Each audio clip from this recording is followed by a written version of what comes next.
dowladaha Soomaaliya iyo Turkiga ayaa ku ballamay inay qaadaan howlgallo culus oo ka dhana kooxaha burcadbadeed ee ka soo aasasmay deegaano ka tirsan maamulka Puntland. saraakiil ila kala duwan ayaa warbaahinta Xuraasi waxay u sheegeen in dowladaha Soomaaliya iyo Turkiga ay kulankan gaarka ku gorfayeen xaaladaha dhanka halista nabadgelyada badda Soomaaliya iyadoona kooxaha burcadbadeed maalmihii u dambeeyay ay u muuqdeen inay ahaayeen kooxo qandaraas ku soo qaatay marka la eego xasiloonida Soomaaliya iyo in indhaha beesha caalamka ay u soo jeediyaan dhanka iyo badda Soomaaliya muddo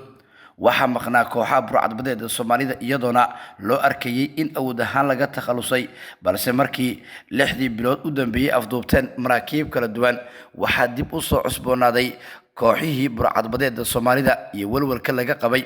Turkiga oo markab ay ka afduubteen kooxaasi waxa uu sheegay in ay xeelad iyo awoodba isugu geerayaan sidii markabkaas ay ugu soo furan lahaayeen. waxaa jira dowlado badan oo ay ka mid yihiin Sacuudiga, Pakistan, Masar iyo dalal kale oo sheegay inay ka shaqeynayaan sidii ay iskaashi buuxda dowladda federaalka Soomaaliya uga sii lahaayeen arrimaha ku aadan sidii loo soo afjari lahaa kooxaha burcadbadeed Soomaalida ee xaaladaha xasilooni darada ka abuuraya dhanka iyo badda cas.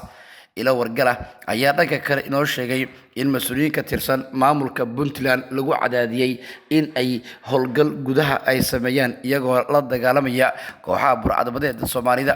inkastoo Puntland ay ka carootay dad rayid ah oo duqeyn dhawaan dhacday lagu dilay haddana mas'uuliyiinta Puntland waxay si toos ah u sheegeen in aanay suuragal ahayn inay taageeraan kooxaha burcadbadeed taasina waxay keentay in mar kale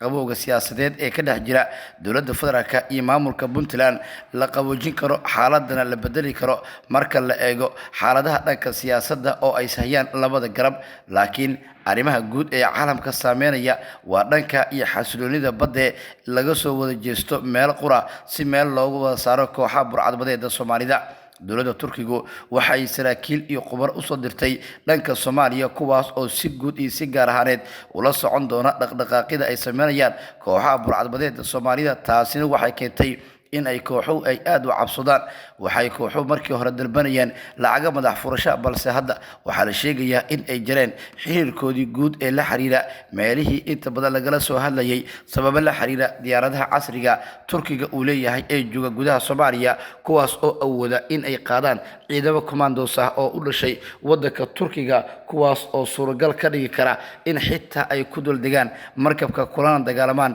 kooxaha burcadbadeed. inkastoo Turkiga uu xeerinayo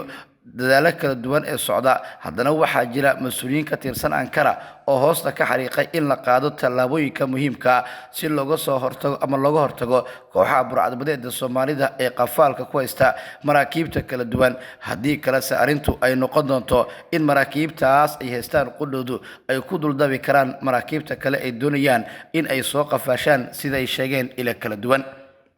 Mareykanka, Imaaraadka Carabta iyo dalal kale ayaa gadaal ka riixaya dhaqdhaqaaqyada siyaasadeed ee ka jira deegaanada maamulka Puntland waana mid keentay in mas'uuliyiinta heer federaal iyo heer dowlad goboleedba ay diiradda ay saaraan sidii looga hortagi lahaa abaabulka guud ee dhanka badda cas ka soo cusboonaaday iyadoona mas'uuliyiinta maamulka Puntland si toos ah ay u sheegeen in ay bari ka yihiin kooxaha burcadbadeed balse ay diidan yihiin in deegaanada maamulkaas lagu gumaado dadka rayidka sidii dhawaan dhacday. madaxweynaha Puntland Siciid Cabdullaahi Dani waxa uu sheegay in ay socdaan dhaqdhaqaaqyo guud oo la xiriira dhanka qorshaha siyaasadda taas oo keenaysa haddii la qaado in la xididisiibi karo kooxaha burcadbadeed waxaana Puntland ay tilmaamtay in hadda arrintan ay ka dhigayso mid halis ah oo deegaanadeeda u soo jeedin karta indhaha kala duwan ee dadweynaha caalamka taasoo ka dhigaysa in kooxaha burcadbadeed Soomaalidu ay mar kale heli karaan fursado kala duwan oo ay ku tagi karaan dhanka badda sida ay xaqiijiyeen ila kala duwan.